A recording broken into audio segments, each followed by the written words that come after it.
तो अगर यही सेम क्वेश्चन हमारे एग्जाम में आ गया तो हम इसको डिराइव कैसे करेंगे प्यारे बच्चों?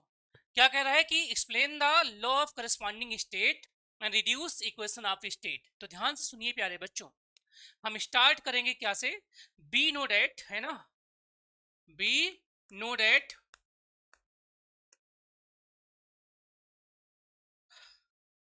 वांडर वाल इक्वेशन। क्या है? वांडर वाल इक्वेशन जो हम पढ़ते हैं, दैट इज वांडर वाल इक्वेशन फॉर रियल गैस। आप पूरी बात लिखिएगा, फुल फॉर्म लिख दीजिएगा पूरा इनका, वांडर वाल का नाम लिखेंगे। क्या होता है? तो आप कहते हैं सर कि P plus N square A upon B square, ठीक है, into B minus N B times is equal to B R into T होता है। ये फॉर एन मोल होता है। इसके लिए होता है फॉर एन मोल। इसमें क्या क्या चीजें मैं आपको बता देता हूं, ये चीज कहां से आई है बच्चों। एक्चुअली में जो एक्चुअल में एजम्पशन है उसमें ये माना गया है ना, कि जो आइडियल गैस होती हैं उसका इक्वेशन क्या था? PV is equal to B NRT था। पी था, बी था, इक्वल टू बी एनआरटी था। ये किसके लिए था? ये फॉर आइडियल गैस था। ये आइडियल गैस के लिए बात कही गई थी। और ये किसके लिए है? फॉर रियल गैस के लिए है। आइडियल गैस के लिए जो आपकी काइनेटिक थ्योरी ऑफ गैस वो कहती है कि आइडियल गैस के अंदर पार्टिकल के बीच में ना तो कोई अट्रैक्शन लगता है और ना ही कोई रिपल्सन लगता है बच्चों, ठीक है। इसी वजह से जब पार्टिकल बर्तन के अंदर टकराता है वाल के, बर्तन की वाल से, तो उसके प्रेशर में कोई कमी नहीं आती। बट जब रियल में देखा गया तो ऐसा नहीं था। रियल में गैस के पार्टिकल एक दूसरे को खींचते हैं, अट्रैक्ट करते हैं, जिससे उनके अंदर एक इंटरनल प्रेशर डेवलप होता है। तो P बदल गया किसमें? P बदल गया P plus internal pressure. P plus internal pressure वो क्या होता है? N square A upon B square, ठीक है। इसी इंटरनल प्रेशर को हम लोग पाई बोला करते थे, वहां पर पाई टी बोलते थे। और ये क्या होता था? Del U upon del V at constant T था। अगर गैस आइडियल है तो ये जीरो हो जाएगा, जब जीरो होगा यहाँ पे तो ये चीज खत्म हो जाएगी, ये बचेगी। साथ में जो आपके पास आइडियल गैस होते थे, आइडियल गैस के जो पार्टिकल होते थे स्फेरिकल होते थे, ऐसा माना गया था, सॉलिड स्फेयर होते थे। तो उनका जो टोटल वॉल्यूम होता था वो बर्तन के कंपेयर में निग्लिजिबल होता था। लेकिन एक्चुअल में देखा गया है कि एक गैस का अगर कोई पार्टिकल है प्यारे बच्चों, जैसे ये एक गैस का पार्टिकल है, तो जब ये एक गैस का पार्टिकल है ना, ये एक गैस का पार्टिकल है, तो अगला जो पार्टिकल आएगा ज्यादा से ज्यादा इतना पास आ सकता है। इससे ज्यादा पास आने की कोशिश करेगा तो उसके अंदर घुस जाएगा। तो अब इसका मतलब ये कहता भैया तुम ज्यादा से ज्यादा यहाँ, ये इसका पूरा रेंज हो गया, ये इसका रेंज हो गया। तो ये जो पूरा वॉल्यूम आता है 4 टाइम्स आता है। तो जो बी होता है एक्चुअली में 4 times of actual volume of particle होता है, जिसको हम को वॉल्यूम कहते हैं। तो इस को वॉल्यूम को घटाना पड़ता है यहाँ से, तो ये बन जाता है B minus N B is equal to B N R T. तो ये तो हो गया कौन सा? ये जब हम इसको कन्वर्ट कर देते हैं आइडियल से रियल में, तो आइडियल गैस इक्वेशन हमारे पास ये है। इसमें 3 तरीके के कांस्टेंट हैं, इसमें 3 कांस्टेंट हैं। कांस्टेंट इसमें कौन कौन से हैं भैया? इसमें कांस्टेंट एक है ए, जिसको बोलते हैं अट्रैक्शन कॉफिशिएंट। क्या बोलते हैं? अट्रैक्शन कॉफिशिएंट बोलते हैं इसको। और ये अलग अलग गैस के लिए अलग अलग होता है, अलग अलग गैस के लिए अलग अलग होता है अट्रैक्शन कॉफिशिएंट। डिफरेंट गैस के लिए इसकी वैल्यू डिफरेंट होती है। और जो गैस ज्यादा अट्रैक्ट करती है एक दूसरे को, उनके लिए ए की वैल्यू ज्यादा होती है। यानी जिस गैस के अंदर हाइड्रोजन बॉन्डिंग होगी, जिस गैस का मॉलिक्यूलर वेट ज्यादा होगा, जिस गैस का क्रिटिकल टेम्परेचर ज्यादा होगा, उसके लिए ए की वैल्यू क्या होगी? ज्यादा होगी।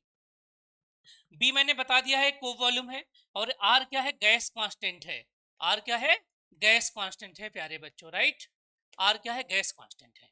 तो इस ए बी और आर का कैलकुलेशन, यानी ए बी और आर अलग अलग गैस के लिए अगर अलग अलग है ए और बी, तो ये इक्वेशन हर एक गैस पर फिट नहीं बैठता है। अगर आपको इस वाले इक्वेशन को अमोनिया पे अप्लाई करना है तो अमोनिया के लिए ए और बी निकालना पड़ेगा। अगर CO2 पे अप्लाई करना है तो CO2 के लिए ए और बी अप्लाई करना ढूंढना पड़ेगा। वाटर वेपर के लिए अप्लाई करना तो वाटर वेपर का ए और बी। यानी जिस गैस पर आप इस वाले इक्वेशन को अप्लाई करना चाह रहे हैं, उस गैस का ए और बी आपको चाहिए। यानी जो ड्रॉबैक है हमारे पास रियल गैस इक्वेशन का, वो ये है कि ये जो आपके पास है या एक जनरल इक्वेशन ना होकर के हर एक गैस के लिए अलग अलग वैल्यू की डिमांड करता है। जबकि मैं चाहता हूं कि कोई एक ऐसा इक्वेशन बन जाए जिनमें ये तीनों गायब हो जाए, ना ए मिले, ना बी मिले, ना सी मिले, ना आर मिले। अगर वो नहीं मिलेंगे तो वह इक्वेशन हर एक गैस के लिए वैलिड होगा। जो हर एक के लिए वैलिड होता है उसको बोलते हैं समानीत अवस्था में आ गया है। समानीत का मतलब क्या होता है? रिड्यूस, मतलब जो सभी में एक समान रूप से लगे उसको रिड्यूस कहते हैं, राइट। तो अगर मैं कुछ ऐसा कर पाऊं, इस इक्वेशन से ए बी और आर को हटा दो और हटाने के बाद कोई अनोखा नया इक्वेशन आ जाएगा, तो उस इक्वेशन की खास बात क्या होगी कि वो इक्वेशन सभी गैसों में समान रूप से वैलिड हो गया, सभी रियल गैसों में, और उसी गैस इक्वेशन का नाम क्या होगा? Reduce equation of state. अरे बोलो, यहां तक बात समझ में आ गई है क्या? इस बात को आप शब्दों में लिख पाओगे क्या? शब्दों में क्या लिखना है दो लाइन में कि real gas equation given by van der Waals demanding different values for different gas, है ना, due to the presence of constant A, B and R.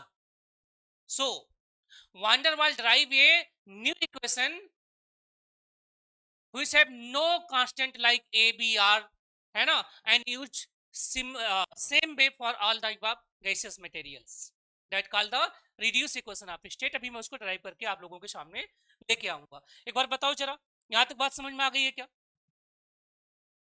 हाँ बच्चों, यहां तक की कहानी क्लियर हो रही है? हेलो, ठीक है बेटा। अगर यहां तक बात समझ में आ गई है तो हम लोग जानते क्या है, इसे क्वेश्चन नंबर 1 मान लीजिए आप, या क्वेश्चन नंबर 2 मान लीजिए, या 1 मोल के लिए भी लिख सकते हैं आप, तो 1 मोल के लिए लिख लीजिए बच्चों, ठीक है। तो चलिए, फॉर 1 मोल, फॉर 1 मोल, 1 मोल की मीनिंग क्या हो गई कि n इक्वल टू बी 1, ठीक है।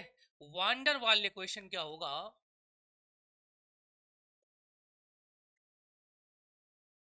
ये हो जाएगा P plus A upon B square and B minus B is equal to B R T, right. इसे मान लेता है क्वेश्चन नंबर कोई 2, क्वेश्चन नंबर 2 मान लेते, ठीक है। एंड हम लोग एक चीज जानते हैं प्यारे दोस्तों, क्या?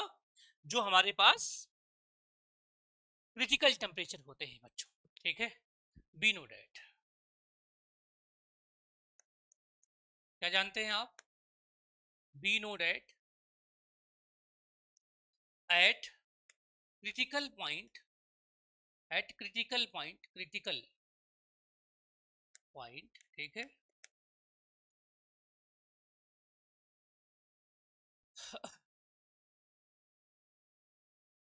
टी क्या होता है बच्चों? टीसी होता है। पी किसको? पी के लिए पीसी पढ़ते हैं और वी के लिए क्या होता है? बीसी। क्लियर है? अब क्या होता है, अगर किसी वेरिएबल को उसके क्रिटिकल स्टेट के वेरिएबल से डिवाइड कर दिया जाए, अगर किसी भी वेरिएबल को उसके क्रिटिकल स्टेट से डिवाइड कर दिया जाए तो रिड्यूस स्टेट आ जाता है। तो यहां पर एक टेम्परेचर आएगा, रिड्यूस टेम्परेचर। तो रिड्यूस टेम्परेचर को उन्होंने डिफाइन किया है। रिड्यूस टेम्परेचर का मीनिंग क्या हुआ? रिड्यूस टेम्परेचर का मतलब ये हुआ, ध्यान से देखिएगा, इसको मैं थीटा से यहाँ पर लिखने वाला हूँ। ये थीटा क्या हो गया? टी मतलब normal temperature upon critical temperature. ऐसे जो रिड्यूस प्रेशर होगा, क्या होगा बच्चों? जो रिड्यूस प्रेशर होगा, ठीक है, रिड्यूस जो प्रेशर हमारा होगा वो क्या होगा? पाई होगा, और ये किसके बराबर होगा? ये हो जाएगा हमारा P अपॉन PC के बराबर हो जाएगा। ध्यान से देखिए जरा, P अपॉन PC। और जो रिड्यूस वॉल्यूम होगा, क्या होगा बच्चों?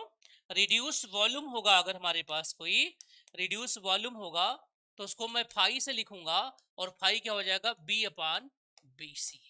मजेदार बात क्या है कि अगर किसी मटेरियल के लिए थीटा और फाई सेम हो तो फाई भी इक्वल आ जाएगा। अगर कोई दो मटेरियल हो, उनके लिए रिड्यूस टेम्परेचर रिड्यूस प्रेशर बराबर हो जाए तो उनका रिड्यूस वॉल्यूम भी सेम होता है। इसी को बोलते हैं लॉ ऑफ करस्पॉन्डिंग स्टेट।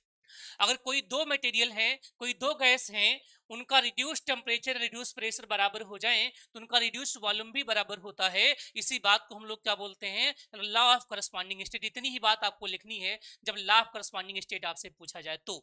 अब ध्यान से देखो बच्चों, अगर मैं यहां से लिखूं तो यहां से मैं लिख सकता हूं क्या? अगर मैं चाहूं तो जहां टी है ना, ध्यान से देखो बच्चों, जहां टी है वहां पे लिख सकता हूं थीटा टाइम्स ऑफ टीसी। लिख सकता हूं, सिंपल लिख सकता हूं, जहां पर टी, वहां पे क्या लिख सकता हूं बच्चों, थीटा टाइम्स ऑफ टीसी। तो टी को लिख सकता हूं क्या, थीटा टाइम्स ऑफ टीसी। जहां पर पी है उसको क्या लिख सकता हूं बच्चों, पाई टाइम्स ऑफ पीसी। और जहां पर फाई है उसको क्या लिख सकता हूं दोस्तों, इसको लिख सकता हूं मैं b is equal to B phi times of bc। इन तीनों इक्वेशन को, जिसको रिड्यूस इक्वेशन भी कह सकते हैं अभी थोड़ी देर के लिए, इनकी वैल्यू को पुट करते हैं सेकंड में, है ना। On putting this value in equation number 2, equation number 2 में मैं इसको पुट करने जा रहा हूं। जैसे मैं क्वेश्चन नंबर 2 में इनको पुट करूंगा तो मुझे एक नया तरीके का, एक नए क्लेवर की बात निकल आएगी। एक बात मैं आपको और बता दूं बच्चों, ये जो ए बी और आर का कैलकुलेशन है उसके कंपेयर में टीसी पीसी और बीसी का कैलकुलेशन इजी है। लेकिन प्रॉब्लम क्या है कि टीसी की जो वैल्यू है ना, ये जो टीसी की वैल्यू हमारे पास है, टीसी क्या होता है बच्चों, ये 8a/27 आरबी होता है, ठीक है। तो अगर आपको टीसी निकालना तो ए और बी चाहिए, अगर आपको पीसी निकालना है तो क्या हो जाएगा आपका a/27 बी का स्क्वायर चाहिए, और अगर आपको बीसी चाहिए तो हो जाएगा 3 टाइम्स ऑफ बी। ये पहले बता चुका हूं मैं। यानी झमेला यही है कि मुझे ए भी नहीं चाहिए, मुझे बी भी नहीं चाहिए, मुझे आर भी नहीं चाहिए, और बिना इनके टीसी पीसी बीसी भी नहीं आएगा। इसका मतलब मुझे अपने इक्वेशन से इन तीनों सबको हटाना है, टीसी पीसी बीसी को हटाना है और ए बी और आर को हटाना है। जब ये सारे हट जाएंगे और कोई नया सा अनोखा सा इक्वेशन मिलेगा तो उसी को मैं बोलूंगा समानीत अवस्था का समीकरण, यानी इक्वेशन ऑफ रिड्यूस स्टेट बोलने वाला हूं। तो चलो बच्चों, जब मैंने इन सब चीजों को इसमें पुट करा तो अब क्या बन जाएगा बताओ। तो P की जगह पर क्या हो जाएगा, P की जगह पे आपको क्या मिलने वाला है भाई, पाई टाइम्स ऑफ पीसी। जहां P है, देखो तो जहां P था वहां क्या हो गया, pi times of PC plus a/b square था ना, तो B क्या था, phi square into B C square हो गया। B था तो B को क्या लिखोगे आप, pi into B C minus B equal to R into T था, टी को क्या लिखेंगे, theta times of T C. ठीक है, क्वेश्चन नंबर 3 हो गया। लो, अब अगर मैं यहां पे पीसी की वैल्यू रखूं, पीसी की वैल्यू क्या है, पीसी इज इक्वल टू है a/27 B square, TC equal to क्या है 8/27। जितनी बार लिखोगे उतनी बार याद हो जाएगा आपको। बी सी इक्वल टू क्या है 3 टाइम्स ऑफ बी। इनकी वैल्यूज को पुट करते हैं सेकंड थर्ड में, है ना। Putting these value in equation third, in equation third we get क्या मिला भाई, ध्यान से देखो। अगर मैं इनको पुट कर दूं तो क्या कहानी मिलने वाली है, तो ध्यान से देखो। पहला जो आपके पास पाई था ये तो पाई ही रहेगा, जहां पीसी है ना वहां हो जाएगा a/27 टाइम्स ऑफ बी का स्क्वायर, ठीक है, प्लस ए हो जाएगा, और जहां पे फाई स्क्वायर था वो तो रहेगा फाई स्क्वायर, ठीक है, इनटू जहां बीसी था उसका स्क्वायर होगा तो बीसी इक्वल टू तो 9 टाइम्स ऑफ बी का स्क्वायर हो जाएगा। ये पहला वाला ब्रैकेट कंप्लीट हो गया। दूसरे ब्रैकेट में क्या आएगा, जहां फाई है वो तो फाई ही रहेगा, राइट, और जहां बीसी है वहां हो जाएगा 3 times of B minus B, और यहाँ आर हो जाएगा, थीटा हो जाएगा, और टी की जगह पर हो जाएगा, टीसी की जगह पर होगा 8a/27 आर इंटू बी। क्या हो जाएगा, आर इंटू बी। ये क्वेश्चन नंबर हो गया 4। देखो जरा भाई यहां तक क्लियर है बेटा, ओके बेटा सभी को, आवाज और वीडियो क्वालिटी में कोई दिक्कत नहीं है। अब मैं दोबारा से समझा दूंगा एक एक बात, अगर कोई डाउट होगा तो, ठीक है। एक बार ये लिखने के बाद, अभी आप ड्राइव कर रहे हैं अपने एग्जामिनेशन हॉल में, समझ लीजिए कि हमें कुछ नहीं आता है, ब्लैंक है, लेकिन हम कोशिश कर रहे हैं चीजों को इकट्ठा करके अपने उस डेरिवेशन को कंप्लीट करने की, राइट। इसी माइंडसेट से अगर आप एक बार प्रैक्टिस करेंगे, यहां से जब क्लास खत्म हो जाएगा तो भी अगर आप प्रैक्टिस करेंगे याद हो जाएगा प्यारे दोस्तों, ठीक है। तो चलो देखो, अगर मैं कुछ ढूंढूं, मैं कुछ निकालना चाह रहा हूं, तो पहले वाले ब्रेकेट से क्या चीज निकालूं? तो पहले वाले ब्रेकेट से मैं निकालना चाहता हूं बच्चों, है ना, a/27 का b स्क्वायर। क्या निकालूंगा यहां से? a/27 का b स्क्वायर यहां से निकालता हूं। a/27 का b स्क्वायर बाहर करूंगा, और जैसे इसको बाहर करूंगा नीचे यहां क्या बचेगा? पाई बचेगा। मात्र क्या बचेगा बेटा? पाई। यहां बचेगा पाई प्लस यहां क्या बचेगा? a बाहर होगा और 27 निकाल रहे हैं ना, तो 27 निकालने के लिए नीचे किससे मल्टीप्लाई करना चाहिए था? 3 से। तो 3 जाएगा आपका, और 3 जाएगा ऊपर, है ना। अगर मैं इसमें 3 से ऊपर और नीचे मल्टीप्लाई कर दूं तो 27 हो जाएगा। तो 27 बाहर कर लीजिए तो 3 ऊपर बचेगा। तो क्या बचेगा? 3 टाइम्स ऑफ पाई का स्क्वायर बचेगा भाई। ठीक है, चलो बहुत बढ़िया, बहुत बढ़िया। ठीक है, बिल्कुल उत्तम है ये बात, यहां तक आपने सही कर ली है। अब देखो बच्चों, इस वाले ब्रैकेट से b बाहर कर लीजिए। जब इस ब्रैकेट से आप b बाहर करेंगे तो यहां से b बाहर करोगे तो क्या बचेगा? यहां पर 5 इंटू 3 5 और -1 हो जाएगा, इज इक्वल टू b। अब इधर देखो, इधर क्या भैया? इधर आपके पास है r है, ठीक है, थीटा है, इंटू 8a है, अपान 27 है, इंटू r है, इंटू b है। ठीक है, अब देखो क्या क्या चीज, क्या क्या कहानी कटेगी। कहानी ये है भैया कि एक देखो, इस a से गया, इस a से गया, ये वाला a कैंसिल हो गया, है ना, चला गया। बोलो भैया, एक b से, इस वाले b से, ध्यान से देखो बच्चों, ठीक है, 27 b स्क्वायर है ना, तो एक b से ये वाला b कैंसिल हो गया, और एक b से ये वाला b गया, खत्म हो चुका है। इस r से ये r भी गया, तो एक्चुअल में बचा क्या? और इस 27 से 27 भी गया। तो ध्यान से अगर आप देखोगे तो कुछ नई चीज, नया क्लेवर बन के आ गया है, एक नया सा आपके पास इक्वेशन आ गया है। ध्यान से देखो बच्चों, यहां से केवल बचा है pi plus 3 times of 5 square, है ना, pi plus 3 times of 5 square यहां से बचा है। ब्रैकेट में क्या बचा है बच्चों? ब्रैकेट में बचा 3 टाइम्स ऑफ 5 -1 बचा है, और उधर से क्या बचा है? 8 times of theta, 8 times of theta. जरा देखो इसको, 8 टाइम्स ऑफ थीटा आपको बचा हुआ है बच्चों, है ना, 8 टाइम्स ऑफ थीटा बचा हुआ है। तो जो इक्वेशन आपके पास आया है उसको मैं दोबारा लिख रहा हूं, आप लोग ध्यान से देखिए, इसका डेरिवेशन कर दिया मैंने, एक बार दोबारा से एक्सप्लेन करता हूं सारी बातों को बच्चों, ठीक है, सब कुछ दोबारा से एक्सप्लेन करता हूं। क्लियर है बच्चों? ध्यान से देखो, क्वेश्चन मुझे दिया गया कि भैया explain the law of corresponding state and reduce equation of state. 25 marks में इस कहानी को लिखनी थी, 25 आपको 25 नंबर के लिए है, तो आपको 3 पेज लिखना था।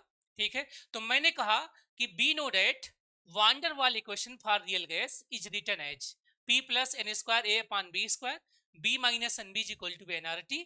ठीक है, ये 1 मोल, n मोल के लिए, किसने के लिए है? n मोल के लिए है। मैंने कहा ये आया कहां से है? तो जो आइडियल गैस होती है उनका इक्वेशन होता है p into V is equal to nRT। Ideal gas की खास बात मैंने बताई कि आइडियल गैस में गैसों के पार्टिकल के बीच में ना तो अट्रैक्शन होता हो ना ही रिपल्सन होता है, जबकि रियल के अंदर क्या होता है? अट्रैक्शन रिपल्सन होने की वजह से उनके अंदर एक इंटरनल प्रेशर डेवलप होता है, और ये इंटरनल प्रेशर क्या होता है? N square A upon B square, जिसको थर्मोडायनामिक्स में कहते हैं del U upon del B at constant T, right. और साथ ही साथ क्या होता है कि जो गैसियस पार्टिकल रियल में होते हैं उनका अपना एक को वॉल्यूम होता है। जैसे हम लोगों के घर की चहर दीवारी, ठीक है, हम रह तो एक कमरे में रह लेंगे लेकिन हम 10 कमरा बनवाते हैं या 4 कमरे की जमीन छगाते हैं, तो इसको बोलते हैं को वॉल्यूम, जो एक्चुअल गैस के वॉल्यूम का 4 गुना होता है। तो बी की वैल्यू 4 टाइम्स ऑफ बी होती है। तो हमने क्या करा, बी में से एन बी को माइनस कर दिया, तो ये बन गया रियल गैस का इक्वेशन। तो रियल गैस का जो इक्वेशन है उसकी प्रॉब्लम क्या है? इस इक्वेशन में 3 लोग हैं वेरिएबल, सॉरी 3 लोग हैं कांस्टेंट, ए बी और सी, जिनमें ए और बी गैस पर डिपेंड करते हैं। अलग अलग गैस के लिए ए और बी की वैल्यू अलग अलग होती है। तो मान लिया आपने अमोनिया पढ़ा तो अमोनिया के लिए ए और बी निकालना पड़ेगा, CO2 पढ़ा तो CO2 के लिए ए और बी निकालना पड़ेगा, आपने कोई और गैस पढ़ी तो उसके लिए ए और बी निकालना पड़ेगा। तो ये बड़ी प्रॉब्लम है, ये क्या है, बड़ी प्रॉब्लम है। तो हम चाह रहे थे, वांडरवाल भी चाह रहे थे कि कोई ऐसा एक क्वेश्चन बनाए जिसमें तीनों गायब हो जाए, ना ए दिखे, ना बी दिखे, ना आर दिखे, ना ए दिखे, ना बी दिखे, ना आर दिखे, राइट। जब ये दिखेंगे नहीं तो वो एक क्वेश्चन हर एक तरीके की गैसियस मटेरियल के लिए समान रूप से वैलिड होगा, जिसको बोलते हैं समानीत अवस्था का स्टेट। क्या बोलते हैं बेटा, समानीत अवस्था का स्टेट बोलते हैं। क्या बोलते हैं, समानीत अवस्था का स्टेट बोलते हैं। क्लियर है, इक्वेशन ऑफ रिड्यूस स्टेट बोला जाता है इसको। अब प्रॉब्लम क्या है, इन तीनों को हटाने से पहले हमने ये सोचा कि जैसे ए बी और आर को निकालना कठिन है, इनके कंपेयर में जो क्रिटिकल स्टेट होते हैं, क्रिटिकल टेम्परेचर, क्रिटिकल प्रेशर और क्रिटिकल वॉल्यूम को निकालना इजी है। लेकिन क्या देखा गया है, जब किसी मटेरियल को उसके क्रिटिकल स्टेट, किसी पैरामीटर को उसके क्रिटिकल स्टेट के पैरामीटर से डिवाइड करते हैं तो उसका रिड्यूस पैरामीटर मिलता है। तो temperature upon TC reduce temperature, pressure upon PC reduce pressure, volume upon VC reduce volume हो जाता है, राइट। हमने क्या किया, जहां टी है वहां थीटा इंटू टीसी, जहां पी है वहां फाई इंटू पीसी, और जहां बी है वहां फाई इंटू बीसी को पुट कर दिया इस वाले क्वेश्चन में जो 1 मोल के लिए था। और टीसी की वैल्यू क्या होती है, 8a/27 आरबी, पीसी की value a/27 B square, BC की वैल्यू 3b। इनको जब पुट करा तो इस तरीके का एक क्वेश्चन बन के आ गया है। इस क्वेश्चन में से मैंने कॉमन क्या लिया, a/27 बी स्क्वायर।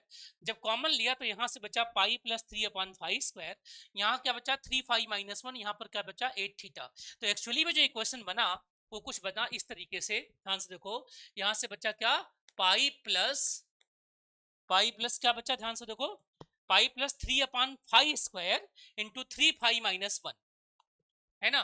तो 3/5 स्क्वायर, ठीक है, into 3 phi minus 1 equal to B 8 times of theta.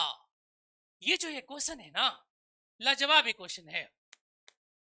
इसी क्वेश्चन को क्या बोलते हैं, ये question, this equation is called, this is known as, दिस इज known as equation of reduced state, equation of reduced state, है ना, इक्वेशन ऑफ रिड्यूस स्टेट इसको बोलते हैं। और क्यों बोलते हैं, क्योंकि इसमें ए नहीं है, इसमें बी नहीं है, इसमें आर नहीं है, इसमें टीसी नहीं है, इसमें पीसी नहीं है, इसमें वीसी नहीं है। तो ये सब जो अलग अलग गैस के लिए अलग अलग होती थी, उन सारी वैल्यू को हमने क्या कर दिया है, बाहर कर दिया है। इनको बाहर करने के बाद जो इक्वेशन बना है, अब ये वैलिड होता है, ठीक है, valid equally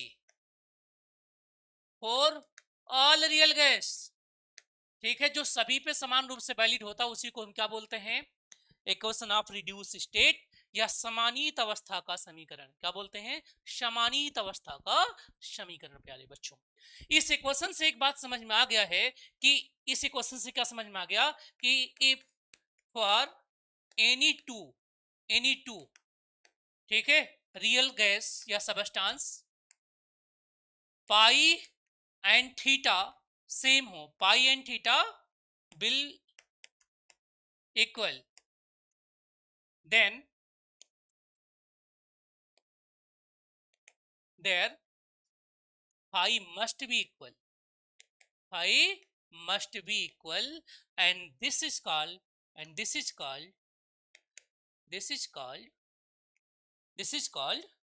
law of corresponding state। इसको हम क्या बोलते हैं बेटा, लॉ ऑफ करस्पॉन्डिंग स्टेट बोलते हैं। फिर से सुनिएगा, अगर किन्हीं दो गैसों के लिए रिड्यूस प्रेशर और रिड्यूस टेम्परेचर की वैल्यू सेम हो जाए तो उन दोनों गैसों का रिड्यूस वॉल्यूम भी सेम होगा। ये बात इसी क्वेश्चन से आती है और इसी बात को हम बोलते हैं लॉ ऑफ करस्पॉन्डिंग स्टेट, है ना, संगत अवस्था का नियम। क्या कहते हैं हिंदी में, संगत अवस्था का नियम। तो ये आपका एक कंप्लीट क्वेश्चन बन गया है। इसका फिजिकल सिग्निफिकेंस बस यही है कि इस इक्वेशन की ब्यूटी ये है, इस इक्वेशन का फिजिकल सिग्निफिकेंस ये है, इस इक्वेशन में ना तो ए है, ना तो बी है, ना तो आर है, ना तो टीसी है, ना तो पीसी है, ना तो बीसी है। इस वजह से ये इक्वेशन किसी भी रियल गैस के लिए इक्वल तरीके से अप्लाई हो सकता है प्यारे दोस्तों, ठीक है। तो ये जो चैप्टर हमारा था, इसके 2 क्वेश्चन थे जो बहुत ही इंपॉर्टेंट थे। ठीक है, उन दोनों क्वेश्चन को मैंने करा दिया है।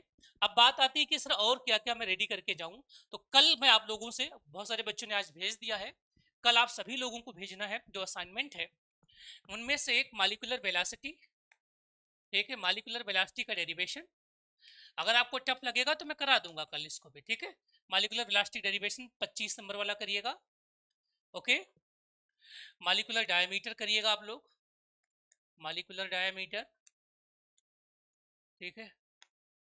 उसके बाद आप करेंगे क्या, Joule Thomson coefficient, Joule Thomson effect. उसके बाद आप इसी में करेंगे, इसी के साथ ग्राहम लॉ, ठीक है, ग्राहम लॉ ये आपको पढ़ना है, एंड डाल्टन्स लॉ, क्या, डाल्टन्स लॉ, डाल्टन्स लॉ, ठीक है। इतनी चीजें आपको इसमें करनी है। मॉलिक्यूलर वेलोसिटी में भी आरएमएस, एक हम जानते हैं कि हम लोगों के सबसे जो पूजनीय आइडियल है भगवान राम है, और भगवान राम का जो नाम है वो RAM है। इस नाम को आप अगर बार बार बोलते हैं तो ये माना जाता है कि आप का उद्धार होगा।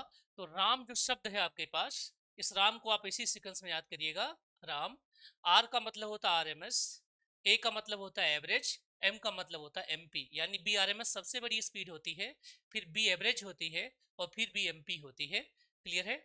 और जब आप कर्व प्लाट करते हैं, ठीक है, DNC अपान N पे, ठीक है, इन N पार्टिकल में से उन पार्टिकल जिनके नंबर या जिनका फ्रैक्शन आपके पास है वो यहाँ पे स्पीड लेते हैं, तो कुछ इस तरीके का कर्व मिलता है। तो जो सबसे बाद वाला स्पीड होता है ना, वो आपका होता है VRMS। तो सबसे बीच में होता है यहाँ पे ये होता है B एवरेज, और जो सबसे पीक पर होता है वो क्या होता है, BMP। इसी को बोलते हैं मॉलिक्यूलर डिस्ट्रीब्यूशन वेलोसिटी का, राइट। जूल थॉमसन इक्वेशन हम लोग जानते हैं। तो कल आप लोगों के लिए यही होमवर्क है कि जो मैंने मॉड्यूल दिया है आप उसे पढ़िएगा, और उससे पढ़ करके उसके पीछे जो क्वेश्चन है उनको लिखिए आप 3-4 घंटे, और लिखने के बाद PDF बना के मुझे सेंड करिए, उसमें एक एक चीज चेक करूंगा। कल आप लोगों को जो शेड्यूल मिलेगा वो मिलेगा क्वालिटेटिव प्रॉपर्टीज चारों, उनका थर्मोडायनामिक डेरिवेशन, ठीक है, और उनके पूरे के पूरे कल का टारगेट है। हिंदी का जो सेशन था आपको अपलोड फॉर्म में मिल गया है, तो आप वहां से देखेंगे हिंदी वाले लेक्चर्स को। यूट्यूब पे भी मैंने डाल दिया है, तो आप यूट्यूब से भी देख सकते हैं, हालांकि लाइव सेशन में आपको सारी बातें मिल जाएंगी। ये मेरा कमिटमेंट है बच्चों आप लोगों से, क्योंकि आपका सिलेक्शन मेरा सिलेक्शन है। रेगुलर आपके लाइव सेशन चलेंगे, और अभी आज भी बहुत सारे बच्चों ने मुझे अपने सब्जेक्टिव क्वेश्चन भेजे हैं, मैंने उनको चेक करे हैं, ठीक है।